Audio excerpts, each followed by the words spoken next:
Hey there, teacher friend. I'm so glad you're here today. By request, I'm talking about paper grading. Such a fun topic, right? Here are some ideas for keeping up with paper grading that won't be overwhelming.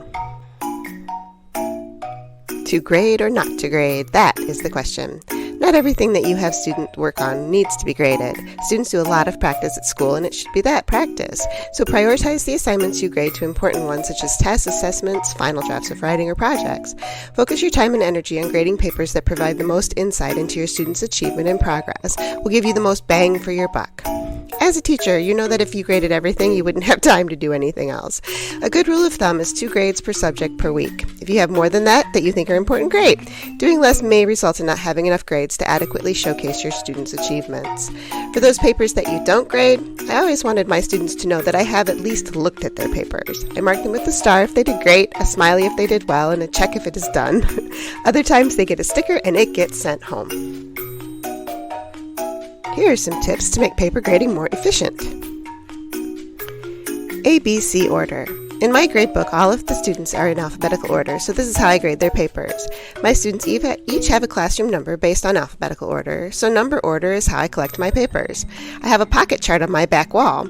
Each student has a numbered pocket into which they turn their papers. Then I pull the papers out in number order and voila, I'm ready to grade them.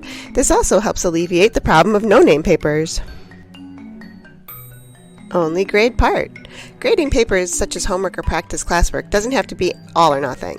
Choose 1 or 2 of the exercises and just grade those. If a student does terribly on the ones you chose but did better on others, consider that. Give them points for those exercises. Walk and grade. One thing I like to do, if I wanted to take a grade on a practice sheet or I just wanted to monitor progress, I would have students leave it on top of their desk before they go to their special. Then I'd walk around and take a look at everyone's paper. If they finished and it's ready to go home, I mark it and have the students put it in their folder to go home.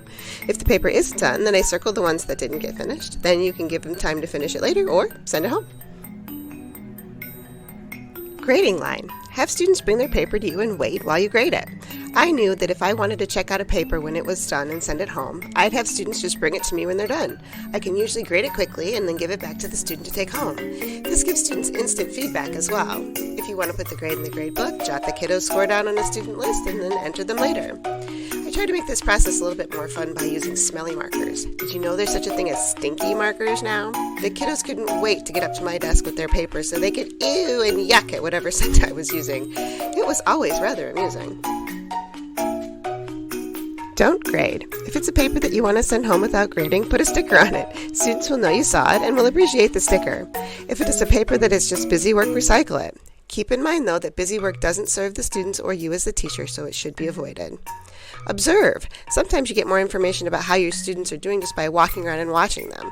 This doesn't always translate into a grade, but these observation anecdotal notes can be invaluable for parent conferences or other conferences where you need information. I like to use labels for this. I number a page with labels and put them on a clipboard. As I am walking around observing students, I can write down my observations on a student's label.